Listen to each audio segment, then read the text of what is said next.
पहले तो दिलशाद भाई को बहुत बहुत थैंक्स, और जितने भी बाहर से आए हैं, ये ऑल ओवर इंडिया से आके बैठे हैं पत्रकार, सबसे पहले उनका भी बहुत बहुत अभिनंदन।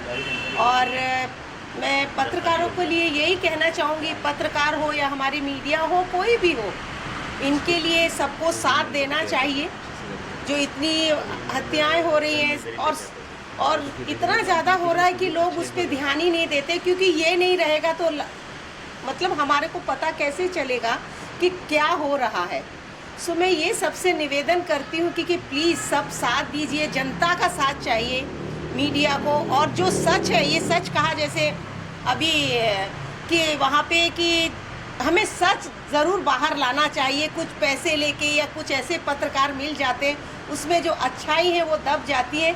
आप जागरूक लोगों को करेंगे तो डेफिनेटली आपके साथ लोग क्यों नहीं खड़े होंगे, और होंगे। जब नेताओं के साथ जो इस साल कुछ और कहते हैं इलेक्शन की टाइम और बाद में करते हैं, उनके साथ खड़े होते, तो ये तो मतलब इतना ज़्यादा इसका इम्पैक्ट है कि इसके बगैर अंधेरा हो जाएगा। अगर पेपर बंद हो गया, मीडिया का ये सब प्रचार बंद हो गया, तो कहाँ क्या होगा किसी को कुछ पता नहीं लगेगा। तो मैं सभी से निवेदन करूँगी कि प्लीज़ इस समारोह में सभी हिस्सा लें और सभी सपोर्ट करें। Thank you so much. आज अखिल भारतीय पत्रकार सुरक्षा समिति कार्यक्रम में आप शामिल हुए, क्या कहेंगे? अखिल भारतीय पत्रकार सुरक्षा समिति द्वारा आज जो उनका वार्षिक सम्मेलन उन्होंने आयोजित किया था, जो पत्रकारों को लेकर जो उनकी विभिन्न समस्या है, जो उनको चुनौतियां है, और सबसे बड़ा जो बेरोजगारी का जो संकट है, उस पर सभी वक्ताओं ने चर्चा की। निश्चित तौर पर महाराष्ट्र सरकार का भी मैं अभिनंदन करता हूँ कि उन्होंने 2019 में पत्रकारों की सुरक्षा को लेकर कानून बनाया। और अभी हाल ही में जो हमारे पत्रकार वारिसी की जो एक्सीडेंटल मौत बोले या हत्या की गई, उसे लेकर भी जब पत्रकारों ने संघर्ष किया तो उनके परिवार को 25 लाख रुपए देने का काम सरकार की तरफ से किया गया है। भले ही पत्रकार कानून महाराष्ट्र में लागू है, उसमें कई सारी खामियां हैं, उसे और मजबूत करने की बात है। और महाराष्ट्र का जो पैटर्न है वो पूरे देश में किस तरह से लागू किया जाए, उस पर भी चर्चा की गई है। और निश्चित तौर पर जो समिति है, सिर्फ महाराष्ट्र नहीं, पूरे अलग अलग देश के राज्य में जाकर इस कानून को इम्प्लीमेंट करने के लिए कोशिश करेगी। पत्रकारों को भी आने वाले दिनों में जो सच का तो सामना वो करते हैं, लेकिन कई बार जो उनके सामने जो मजबूरियाँ होती है, चाहे वो आर्थिक मामला हो या राजनीतिक दबाव हो, उसे उन्हें न मानते हुए एक सामाजिक परिवर्तन के लिए सकारात्मक पत्रकारिता करने की आवश्यकता है। निश्चित तौर पर आज मुंबई महाराष्ट्र में माहौल थोड़ा सा ठीक है, मगर मुंबई और महाराष्ट्र के बाहर माहौल ठीक नहीं है। कहीं ना कहीं तो जो केंद्र की सरकार है, अलग अलग राज्य की सरकार है, उसे दोनों को मिलकर पत्रकारों के संरक्षण के लिए जो कानून है, उसमें क्या नए प्रावधान किए जा सकते हैं, कैसे इन मामलों में कमी हो, चाहे उसकी हत्या का मामला हो पत्रकारों के, उनके परिवार पर जानलेवा हमला हो, उनकी संपत्ति का नुकसान हो, कहीं ना कहीं तो इसे सोचने के लिए सरकार को एक अलग से कमेटी भी गठन करने की आवश्यकता है। तो मुझे विश्वास है कि आज के सम्मेलन के बाद जो सुरक्षा समिति है वो पूरे मुद्दे को लेकर सेंट्रल गवर्नमेंट, स्टेट गवर्नमेंट में अप्रोच करेगी, और निश्चित तौर पर आने वाले दिनों में पत्रकारों के अच्छे दिन आएंगे। यहाँ पर एक सम्मेलन का आयोजन किया गया हमारे परम मित्र दिलशाद खान जी के माध्यम से। पत्रकारों पर होने वाला अत्याचार, पत्रकारों की समस्या पर एक परिचर्चा हुई। मेरे साथ महाराष्ट्र के दमदार नेता श्री महादेव जानकर जी भी हैं, प्रसिद्ध आरटीआई एक्टिविस्ट अनिल गलगली जी हैं। हम सभी लोग यहाँ पर पत्रकारों के हित में क्या अच्छा हो सकता है, इस बारे में एक परिसंवाद था। कुछ 10 से 12 दिनों में एक विशाल रैली का आयोजन किया जाएगा, जहाँ पर पत्रकारों के हित में पत्रकारों की जो मांगे हैं वो हम सरकार के सामने रखेंगे। और मुझे विश्वास है कि महादेव जानकर जी के माध्यम से हम जल्द ही महाराष्ट्र के मुख्यमंत्री एकनाथ जी शिंदे और महाराष्ट्र के उप मुख्यमंत्री देवेंद्र जी के सरकार में खुद एक जानकर जी मंत्री रह चुके हैं, और मुझे विश्वास है कि जानकर जी के नेतृत्व में हमें सफलता मिलेगी। धन्यवाद। सर, आप क्या कहना चाहेंगे?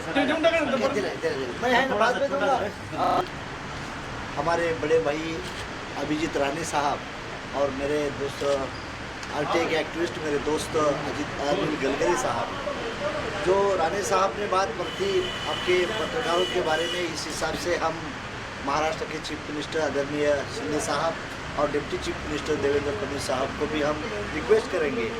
और मेरे से भी रिलेशन अच्छा है राणे साहब का दोनों के साथ भी, लेकिन मैं गलगरे साहब का भी है। तो जो पत्रकारों के हित का जो है, हमारे शासन ने तो पुराने महाराष्ट्र गवर्नमेंट ने तो पत्रकारों के हित का लॉ बना चुका है, लेकिन और भी कोई दिक्कत रहेगी, आपका कोई सुझाव रहेगा तो मैं आने वाली असेंबली में चीफ मिनिस्टर और डिप्टी चीफ मिनिस्टर को वकालत करने की कोशिश करूंगा और मैं पत्रकारों के साथ रहूंगा। पत्रकारों को मेरी रिक्वेस्ट है, रियल जो बात है वो आगे आनी चाहिए।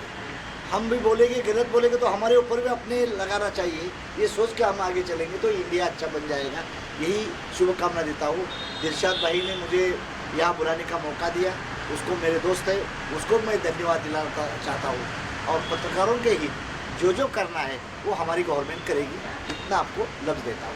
थैंक्स। अभिजीत जी, जिस तरह से महादेव जी ने निश्चित तौर पर महादेव जी ने अगर वकालत नामा हमारा सबका लिया हुआ है तो मुझे विश्वास है कि निश्चित तौर पर इस मुद्दे को हम आगे तक ले जाएंगे। बहुत बहुत शुक्रिया। अखिल भारतीय पत्रकार सुरक्षा समिति द्वारा एक कार्यक्रम आयोजित किया गया है, पत्रकारों की सुरक्षा को लेकर एक बड़ी चर्चा की जा रही है, क्या कहेंगे? समिति जो फॉर्म हुई है बहुत बेहतरीन काम कर रही है और गवर्नमेंट से काफ़ी रिप्रेजेंटेशन भी कर रही है कि उनकी सिक्योरिटी भी रहे। बिकॉज आजकल ऐसा हो गया है कि न्यूज़पेपर जितने भी है सब डिसीजन मेकर हो गए, ओपिनियन पोल तो बाद में देते, बट ये कमेटी जो काम कर रही है लोगों को सही रीच दे रही है और गवर्नमेंट के पास डेफिनेटली एक लाइजॉनिंग होना चाहिए, बराबर से ब्रिज बनना चाहिए कि इनके भी प्रोटेक्शन के लिए कुछ होना चाहिए। और जब मैंने यहाँ देखा कि सब बड़े बड़े नेता है, अभिजीत राणे जी है, अरुण गंगूली जी है, ये सब जब जुड़े हुए हैं तो ये सही मुद्दा जो है वो बराबर से पेश होगा। बिकॉज ये सब जो है एक सिंसियर वे में लोगों के लिए काम करने वाला है। माधव जानकर जी भी है। सॉरी जावेद जी, क्या कहना चाहेंगे? कार्यक्रम में शामिल हुए हैं, एक बड़ी चर्चा हो रही है पत्रकारों की सुरक्षा को लेकर, क्या कहेंगे? नहीं, डेफिनेटली जैसा हमारे भाई सुनील भाई ने बताया, तो ये जो है वो एक अपनी जो गवर्नमेंट है उनको डेफिनेटली सोचना चाहिए इस बारे में भी। और जो सुरक्षा है उन लोगों को, जितने भी अपने यहाँ पर जो प्रेस वाले हैं, जो मीडिया है, उनको सुरक्षा उनको देनी चाहिए। उनके साथ उनको जो है वो पूरा सामान वो करना चाहिए, उनको सपोर्ट करना चाहिए ताकि जो है वो सही न्यूज़ आए, सही चीज़ें जो है लोगों के सामने आए। शुक्रान जी, आगे चाहेंगे? अखिल भारतीय पत्रकार सुरक्षा समिति द्वारा कार्यक्रम आयोजित किया है और कई चर्चाएं हुई है, क्या कहेंगे? देखिए, इसमें अनिल जी ने बहुत अच्छा अपना जो सुझाव दिया। उसके पहले जो पॉलिसी चलती थी लटकाओ भटकाओ वाले सुन रहे थे, लेकिन सही समझ दिया। और मेरे भाई राणे जी ने कहा, वित्त मित्र पत्रकार ने, कि वकालतनामा हमारे जानकार साहब ने सही किया है और ये इस राष्ट्रीय पत्रकार के साथी है और साथ रहेंगे। ये खातरी के साथ कहता हूँ, आपको जब भी कुछ हो तो अपनी आवाज़, आज भी वो MLC है विधान परिषद में, आपकी एक आवाज़ आपके साथ है, यही कहना चाहूँगा। देश की आर्थिक राजधानी महानगर मुंबई में आज अखिल भारतीय पत्रकार सुरक्षा समिति, जो देश के 20 से ज़्यादा राज्यों में अपना संगठन का विस्तार कर चुकी है और देश के 25,000 से ज़्यादा पत्रकार इस परिवार में सम्मिलित है। ये देश का सबसे बड़ा पत्रकार संगठन के रूप में अखिल भारतीय सुरक्षा समिति पूरे राष्ट्रीय स्तर पर पूरे देश में काम करती है। अखिल भारतीय पत्रकार सुरक्षा समिति की ओर से आज मुंबई में पत्रकार संगोष्ठी एवं राष्ट्रीय महासम्मेलन का आयोजन किया गया था। उसमें 15 से ज़्यादा राज्यों के पत्रकार गण ने हिस्सा लिया। सभी ने पत्रकार सुरक्षा कानून को पूरे देश में लागू करने के विषय में अपने विचार रखे। इस संगोष्ठी में मुंबई महानगर के जाने माने सभी दिग्गज राजकीय सामाजिक नेता भी उपस्थित थे। सभी ने अपने विचार रखे। आने वाले दिनों में गुजरात के पोरबंदर से एक पत्रकार सुरक्षा यात्रा 2 अक्टूबर हमारे राष्ट्रपिता महात्मा गांधी जी की जन्म जयंती के दिन शुरू की जाएगी और दिल्ली के जंतर मंतर मैदान में 10,000 से ज़्यादा पत्रकार इकट्ठे होकर उस यात्रा का समापन करेंगे। और हमारे समिति की एकमेव मांग है, पूरे देश में पत्रकार सुरक्षा कानून लागू हो। इसी विषय को लेकर हमने आज ये महानगर मुंबई में ये संगोष्ठी का आयोजन किया था। हमारे राष्ट्रीय उपाध्यक्ष भाई दिलशाद खान साहब ने पूरे कार्यक्रम का आयोजन किया था। उसमें बढ़ चढ़कर सभी पत्रकारों ने हिस्सा लिया। मैं महानगर मुंबई के सभी पत्रकार भाइयों को भी बहुत बहुत धन्यवाद करता हूँ। सर, आप क्या कहना चाहेंगे? बहुत अहम मुद्दा है सुरक्षा को लेकर, पत्रकारों की सुरक्षा को लेकर, क्या कहेंगे? ये मुद्दा अहम क्यों हो जाता है, मैं आपको एक आंकड़े के थ्रू आपको बताना चाहता हूँ। 2004 से 2019 के बीच में 67 पत्रकारों की हत्या हो गई। देश जो है 150वें पायदान में पहुँच गया। और मैं आपको बताऊँ खतरनाक स्थिति क्यों है, क्योंकि 2014 से 2019 के बीच में 40 पत्रकारों की हत्या हो जाती है। तो इसलिए भी सामाजिक रूप से, आर्थिक रूप से पत्रकारों को सुरक्षित होना बहुत ज़रूरी है। अगर पत्रकार सुरक्षित होंगे, संविधान बचेगा, संविधान बचेगा, देश बचेगा, देश बचेगा, लोकतंत्र बचेगा। अगर पत्रकार नहीं रहेगा तो आप समझ लीजिए कि लोकतंत्र की समाप्ति है। इसलिए जो हम जो है पत्रकार सुरक्षा कानून पत्रकारों के लिए चाहते हैं। आगे किस तरह के कदम उठाए जाने वाले हैं? जिस तरह से बताया जा रहा है कि दिल्ली का रुख किया जाना है, आप बिल्कुल, हमारे पास एक चार्ट प्लान तैयार है। उस चार्ट प्लान के तहत हम जो है वर्क करेंगे। आज ये हमारी पहली बैठक है उस यात्रा को लेके जो मुंबई में हम करने जा रहे हैं। और मुंबई में हम बैठक करने के बाद ये लगातार आने वाले दिनों में हम बैठकों का दौर जारी रहेगा। और आपके सामने एक ब्लूप्रिंट तैयार होकर आप सभी मीडिया के सामने आएगा कि हमें किस तरीके से हम यात्रा कर रहे हैं और कितने पत्रकार जो हैं और किस किस रास्ते से होकर गुजरेगी, ये आने वाले दिनों में आपके सामने रखा जाएगा। दिलशाद जी, आप क्या कहना चाहेंगे जिस तरह से कार्यक्रम आयोजित किया है? मेरा पत्रकार सबके बारे में एक ही चीज़ बोलना है। आज जो पत्रकारों के लिए सब समस्या है उसके लिए हम लोग ये फाइट कर रहे हैं। जिग्नेश भाई हमारे इसके इतना बड़ा मुहिम चलाया, पूरे देश में हमारी संस्था की ब्रांचें हैं, सब जगह ऑफिस हैं, हर जगह है। मेरा बोलना एक ही है कि अगर पत्रकार एकजुट हो जाए तो किसी की हिम्मत ही नहीं कि हमारे नात में कोई लग सके। अगर पत्रकार एक हो गए, कोई सा पॉलिटिक्स, कोई भी सरकारी अधिकारी हो, कुछ भी, जो आज फर्जी केस बन रहे हैं, ये फर्जी केस क्यों बन रहे हैं कि आज हम कमज़ोर हैं, हम एक पहलू पे नहीं है, एकजुट पे नहीं है हम लोग। जिस दिन हम एका कर लेंगे कि हम पत्रकार हैं तो पत्रकार के आगे कोई ताकत नहीं है जो पत्रकार के आगे चलाए। पत्रकार चाहे तो सरकार गिरा भी सकता है और उठा भी सकता है और बना भी सकता है। तो पत्रकारों को मेरा बोलने का यही है कि अब हमको एकजुट होना है। एक प्लेटफॉर्म चुनिए, आज हमारी सुरक्षा समिति जो है उसमें जुड़िए और उसका सहयोग कीजिए। आज ये 50 जगह पत्रकार शाखा खुली भी है। सिर्फ नाम के लिए काम करना किसी का नहीं है, बस खाली लेबल चल रहा है, फ़ोटो खींच रहे हैं। तो ये फ़ोटो का कुछ नहीं होएगा। आप फ़ोटो खींच के पत्रकारों को अंधकार में डाल रहे हो। एक समिति को अपना संगठन मजबूत बना लो और उसके लिए लड़ो। और फिर देखो पत्रकार पे अगर कोई उंगली उठाता है तो पत्रकार को दोबारा ऐसी नौबत ही नहीं आएगी कि पत्रकारों पर फर्जी केस बनेंगे या पत्रकारों के खिलाफ कोई ऊँचे। आज क्या होता है, एक नॉर्मल आदमी जाता है वहाँ पर, एक नॉर्मल एमसी करता है, कंप्लेंट करता है और उधर से घर से पत्रकार को उठा के लाते हैं। तो ये हमारी कमज़ोरी है। पत्रकार के गिरेबान पे हाथ डालना, किसी की ताकत नहीं है कि पत्रकार के गिरेबान पे कोई हाथ डाल दे, कोई सरकारी अधिकारी को। पत्रकार का मतलब है सरकारी अधिकारी को भी एक नोटिस जारी करना पड़ता है कि भाई आपको हमारे ऑफिस आना है, कार्यालय आना है, या आपसे कुछ पूछना है, या आपसे कुछ सलाह लेनी है, या कुछ मशवरा करना है, या कुछ जानकारी देनी है।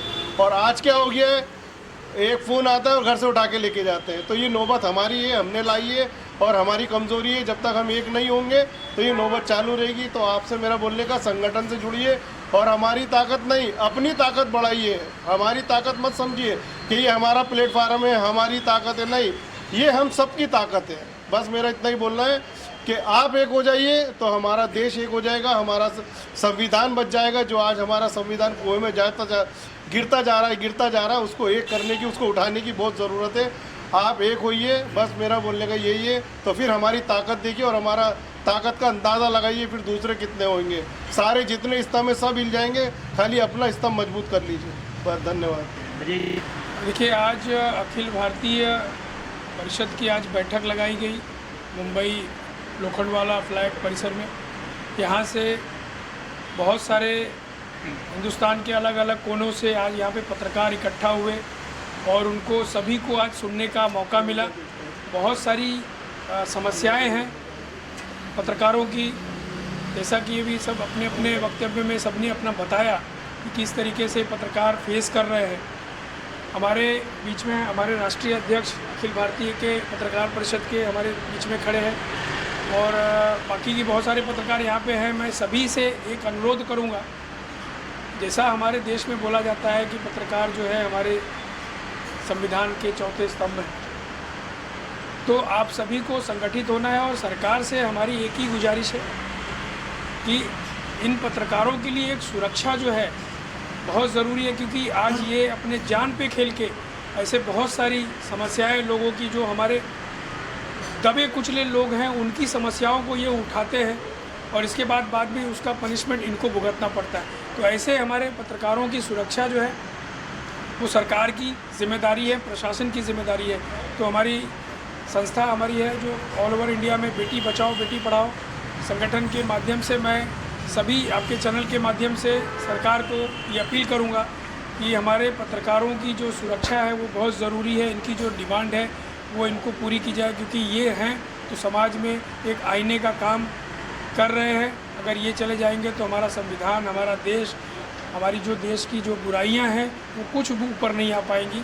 तो इनको जो है सुरक्षित करना बहुत ज़रूरी है। तो मैं फिर से एक बार दिलशाद भाई को और हमारे जितने भी उनके पूरी टीम को मैं ढेर सारी शुभकामनाएं देता हूं कि आज यहाँ मुंबई से ये शुरुआत हुई और इस अभियान में जो है हमारी जैसी बहुत सारी ऐसी संस्था जो है इनके साथ खड़ी है। शुक्रिया।